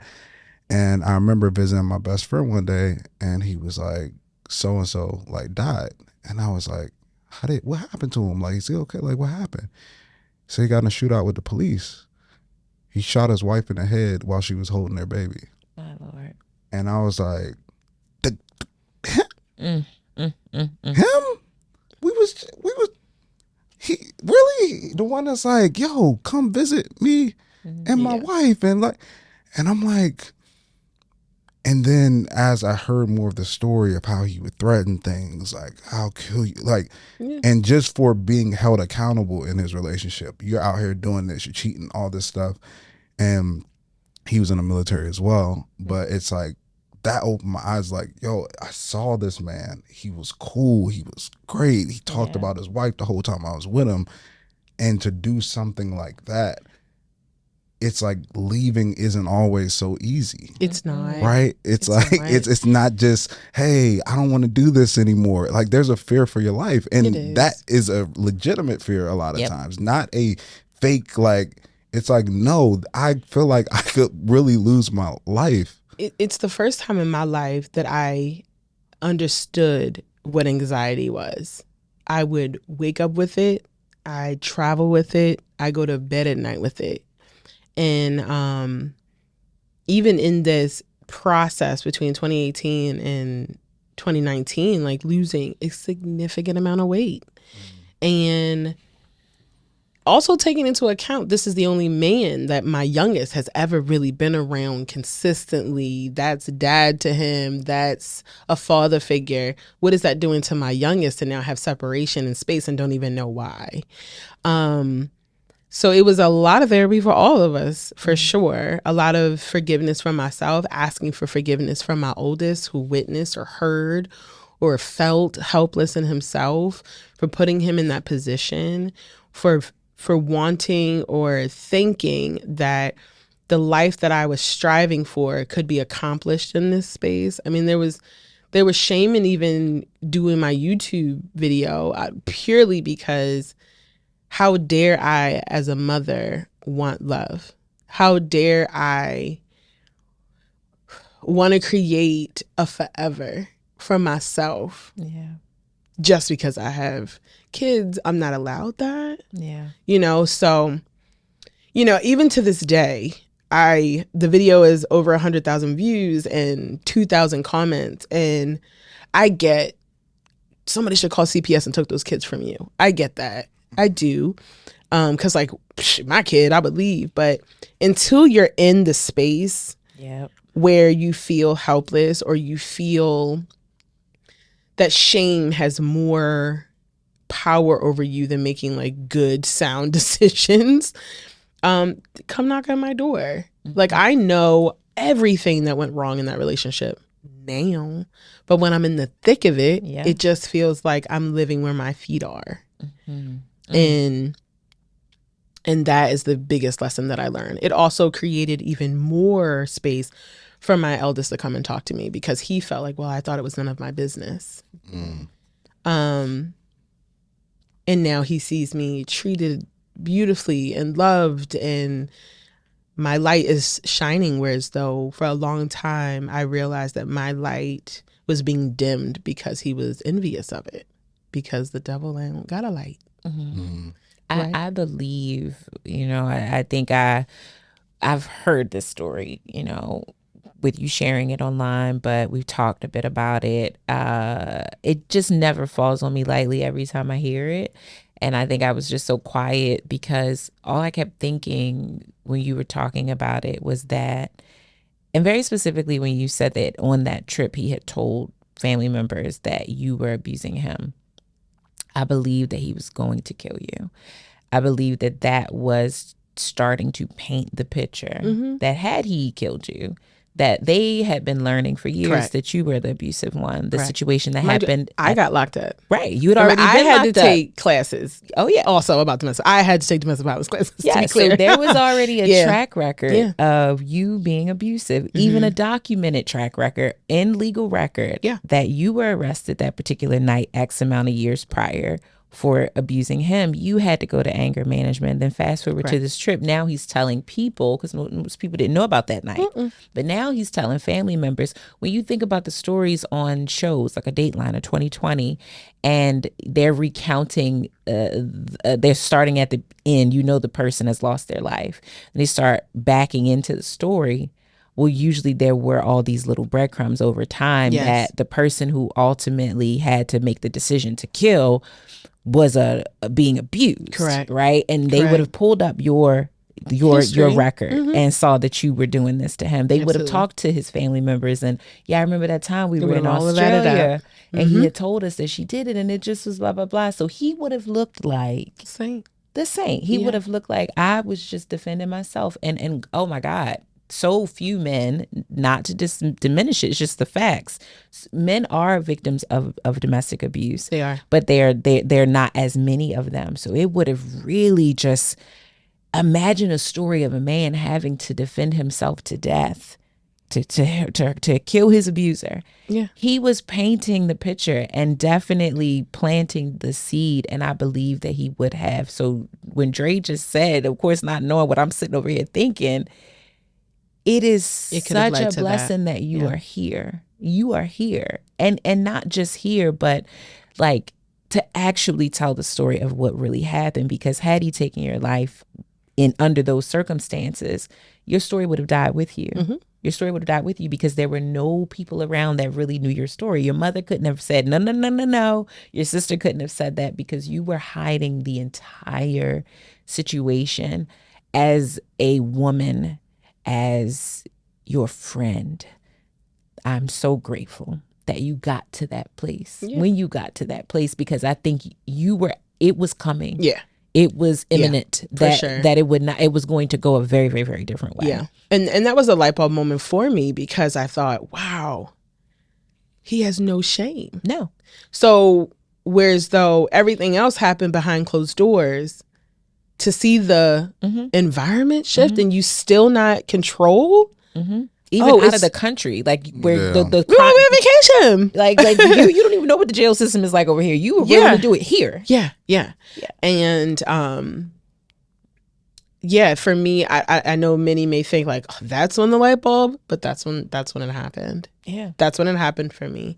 And thank God it happened. Yeah, yeah, sure. Yeah. And I mean, and the support you had too. Yeah, in the immediate, it taught me a lot about friendships in that moment because who I knew to call, they showed up in that way. Yeah. Because one thing, let me tell you something about black women, and not the black men, because I know your dad handled it too. Yeah. One thing about black women, baby, rally, baby, we gonna put this stuff on, put the boots on, buy the flight. I don't care if I got to rob Peter to pay Paul. My best friend was 8 months pregnant, babe. She was like, I'm out front when I got off that airplane. Yeah. Okay. We pulling up with the trucks. What? I did my it for sister landed at the same time. Yeah. And then I will rent the truck. But even after that, like I had women surrounding me for 2 weeks at that point. I mean, one of my really good friends from New York flew in and stayed with me for a week. My sister stayed with me for a week. I had my girlfriend from Hawaii come and stay with me. Like knowing that I still needed to, because here's one thing, I'm still a mom. Yeah. Regardless of what life threw at you, I'm hungry. I gotta be somewhere at 2. That still needed to happen. Yeah. And for those women to show up for me in that way, and even still to this day, my girlfriend Tosh, and like it just means the world to me because I know that there are women who, since I've put my story out on YouTube, who don't have that at all, or you're just making it hard for him. Like those kind of women, that's crazy to me still to hear. And I'm blessed that I had that in the means. Yeah. Well, processing. But a question I guess I have for you is, when we talked about in the beginning your state of when you entered into that relationship, and one thing you had said was like a loneliness. Yeah. Being in Seattle and not having anybody. Would you, or how would you define, or what's your viewpoint on loneliness now versus when you first entered into that situation? So I would say the difference between those two periods of time was truly understanding the value in peace. I did not make it a priority. I didn't understand how valuable it was to a person like myself. And then once I left and created it, I held on to it like it was my newborn. So any disruption of that, you got to go. Yeah. Anything that felt like when you walked through my threshold into my home and there was a disruption to just the energy, you were no longer welcome. It made me more self-aware. It made me do a lot of work within myself. Like, why did I need certain things? Where were they lacking in other parts of my life? Childhood, adolescence, teenage years. Feeling awkward, being the tall, dark-skinned, skinny one. Feeling like boys didn't like me, going to a private school and being the only Black person there. I mean, I did the work. I had to peel it all the way back. And what I've just come to the realization of where I am now is like, I'm just so convinced God made me this way for a reason. So instead of me trying to find ways to change it, I need to surround myself with people that can appreciate it. Yeah. So that is the difference from what I experienced. And to know that I actually got better for it. If anything, I have more grace. I just think my tolerance has changed exponentially. Yeah. And I'm okay with knowing that God made me a lover of love, that I don't necessarily have to force it, because if it's for me, then it wouldn't feel like chaos or confusion or or not true. Yeah. So I think about representation of people who come in my life. Like, is this a representative, or are you who you say you are? So your discernment is just heightened. Oh my gosh. I did not trust myself, right? I mean, people will joke and say Libras are indecisive. I mean, that's significant, because Hey, I just want everyone and this is also My being a wife's a former Libra. being a former people pleaser, was like, well, I don't want to create an uncomfortable environment. I want everyone to just get along, because I'm happy when everyone else is happy. And I had to change that mindset. Like, are you really happy? Because what about you? And I never put that. Never added it to the equation. I never added it to the equation. So there's two more things, because I feel like the loneliness was like one kind of theme, and I feel like you get great insight on that. There's two more I kind of just want to summarize and get your thoughts on. So another one is the embarrassment thing, pushing through that. Like, how do you, because I feel like that's in a lot of situations that people could leave, especially if you do something publicly, the embarrassment, especially if people were telling you, maybe you shouldn't do that, or are you sure? Like, I told the you so. pride in you is like, nah, I'm going to make this work. For like, sure. how do you push through that? Because I know that that's one of the things that somebody who's listening is holding on to, is just the pure embarrassment of not moving forward. So the way that I work through it, and also taking into account, for all intents purposes, a public figure, right? Having a significant presence online and creating a brand around family dynamic. Because he was a part of. Because he was in my imagery and he was in my campaign work, and absolutely. I think I lost my train of thought. Embarrassment. Embarrassment. Yeah. Thank you. It's okay. I leaned into this concept, y'all.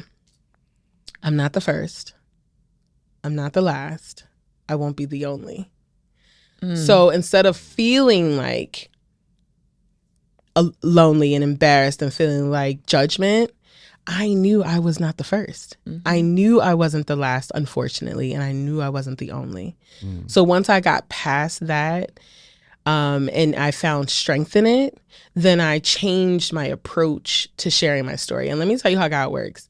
The only reason why I woke up that day and finally told my story online, he disrupted my sleep. He was messing with my focus. God was telling me it was time for months before I did it. And the only reason why I did it in January, because I was like, I'm going into 2023 fully who I am. Released. You have nothing over me. I am not a horrible mother. I am not a terrible daughter or sister. I am that good person that I've always been. And you're not going to make me feel less because my journey was different. And I know, because I'm not the first and because I'm not the last, I have to help someone to never experience what I went through. So thanks, Jay. But yeah, I had to do that. I had to do it so that the information I didn't know, right? Because no one talked about it. I'm screaming it from the mountaintops, because I'd be damned if another sister or brother have to go through this to get to the other side. Let's avoid it as much as we can on the front end. So, once I went a couple of days not sleeping, I'm like, all right, God, leave. He will put it on you. And I set up that camera. I had no script. I had no timeline. I just knew I had to sit in purpose and just share it. And did I get negative feedback? Sure. Family thought you putting his life in danger. Oh, well, he put mine in danger. So much for that. Yeah. So my last one is, just want to get your thoughts and how you look at things now when it comes to almost like the savior complex. Like, yeah. that balance of being with someone who you know has trauma, you know have issues, have things that they're working through, how would you, now knowing the things that you know, navigate a situation to where there is hurt? Yeah. There are issues, there are traumas there, but choosing to proceed and give grace and help versus not doing that. So I mean, now I'm in one of the healthiest relationships I've ever been in, and everyone comes with their stuff. Yeah, for sure. My approach to seeing trauma that may arise in my partner now is to really just address it head on, versus before I was an avoidant. Now I over communicate, probably to his detriment, but now I over communicate because I always like joke about, like, can you imagine working in a corporate space and you think you're crushing it all year and you get into the annual review and they're like, well, and you had no time to fix it. So now I'm like, how we doing? Checking in. How's life? How we feeling? You know, but then on the adverse side, if I experience something that I deem triggering for myself, right? I sit in it and I give honor to it, but in a way that does not project, because in no way do I want another man to carry the sins of another or make him pay the price for what someone's done for me.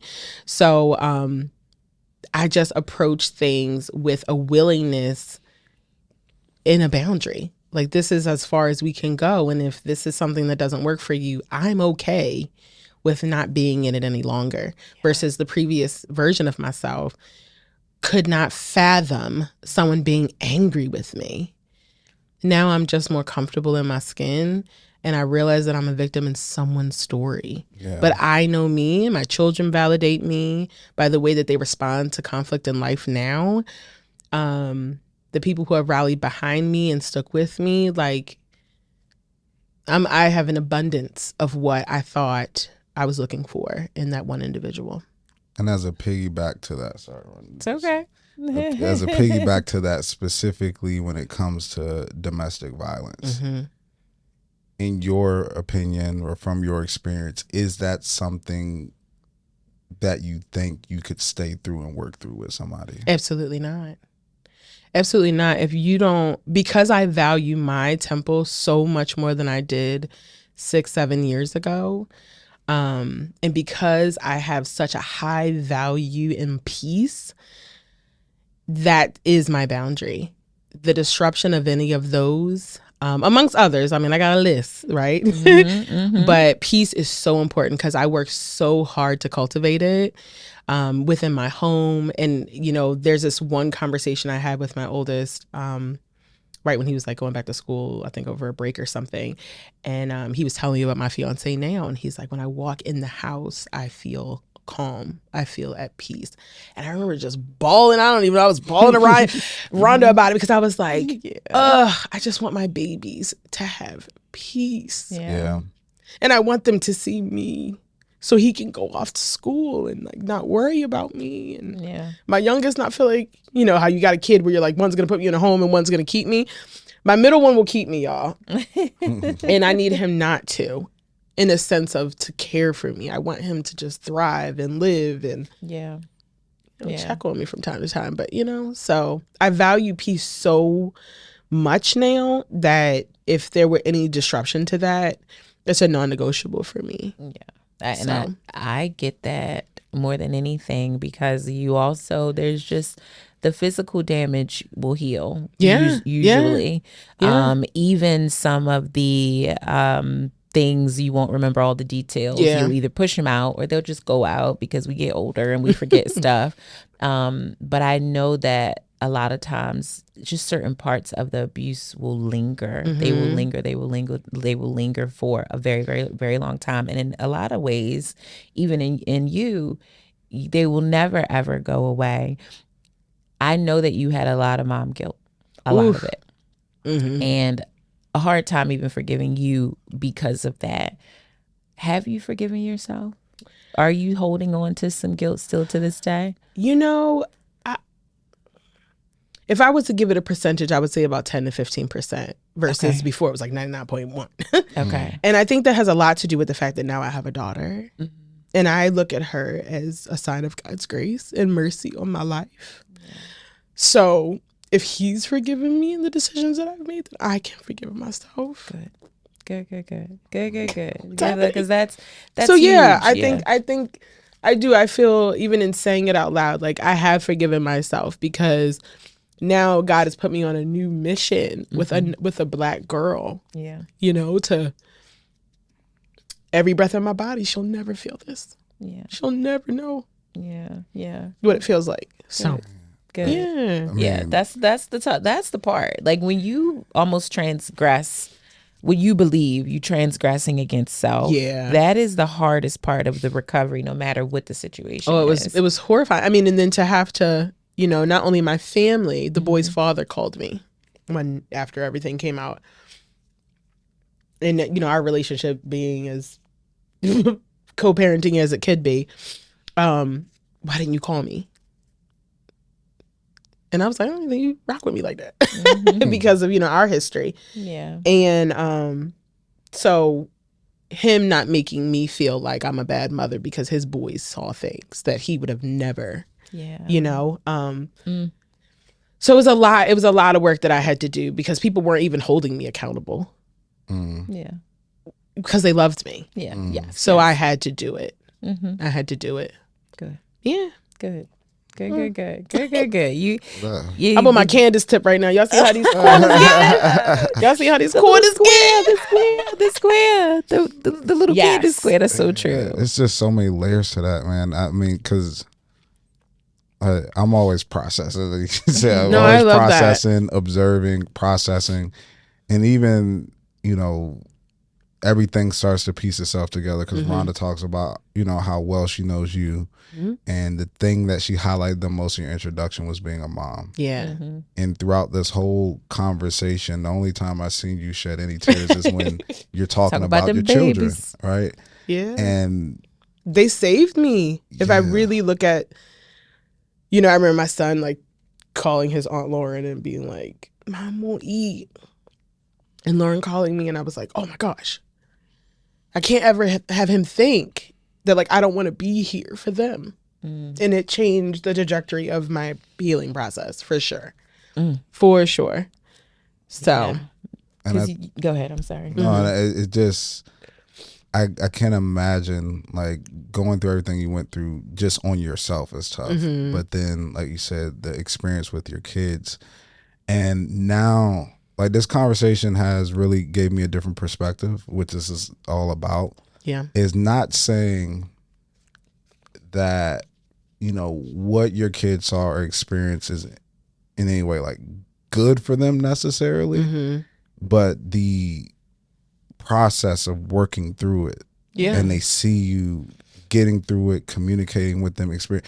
That's that level of transparency that you talked about that you didn't necessarily have. Didn't have. So even though you saw the rosy, you didn't see the work through of the challenges. Yeah. So now I'm sure that your kids will have a more broad understanding and a better perspective on what relationships are and not necessarily and also like how to work through challenges and understanding that people go through challenges, because I'm sure they adore you, think the world of you. But they now will know that you went through this as well and that you were able to navigate it. So it's just like this experience and how you reacted to it, because that's what that when I say I'm glad you're here, it's not just like, yes, you're physically here, but it's just like so many people have to understand as long as you're breathing, you still have an opportunity to fix things, to right the ship. Like, don't take that road out, like, because you have the ability, especially if you have that village around you, that's willing to support you. So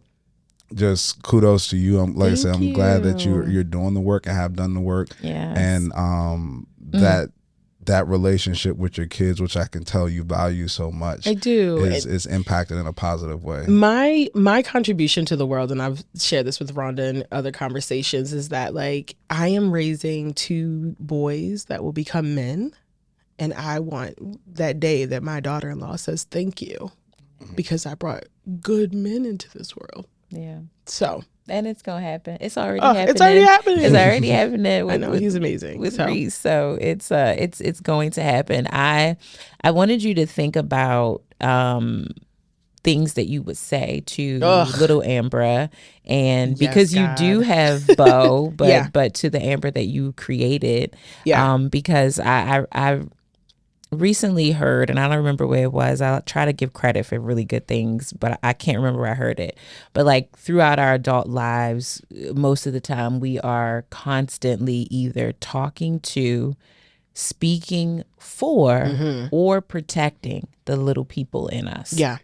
They never go away. They live there forever.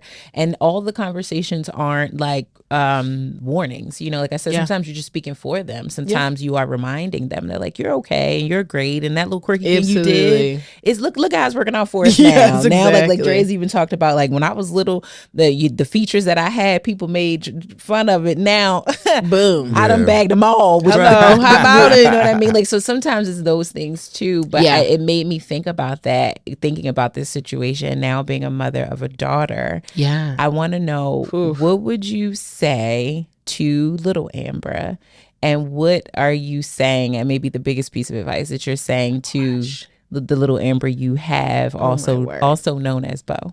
Yeah. So what I would say to the little girl in myself is just, you're worthy, you're deserving, you are enough. And God made you this way for a reason. You may not know what that reason is, but you will stand 10 toes down in it when the time comes. Yeah. And I would have put more value on me as a person. Now I'm beyond high value, right? Yeah. And to my daughter, I need another piece of tissue. Okay, I got one. No, to my daughter, who at 2 years of age knows who she is, what she stands for, what she will tolerate, that she never loses that spirit, that she never allows anyone to dim her light, and that it's okay being who you authentically are, and there's no need to make those shifts to make others comfortable. So, you know, there's even differences in the way that my mother reared me that I'm rearing my daughter, and those affirmations hit so different. Like my mother definitely did what she could. You know, I was dark skinned, I was awkward. I was, you know, people said and treated me certain ways growing up. But now with my daughter, I'm like, baby, you that girl. Yeah. Now, tomorrow, and forever. So. Oh, I say that back to you. You were that girl. Thank you. Okay, then in the high school hallways, and our relationship, for people who might get confused, because we did meet in high school, but for years, you know, we knew each other very distantly. Yeah. So I was not a close friend to you.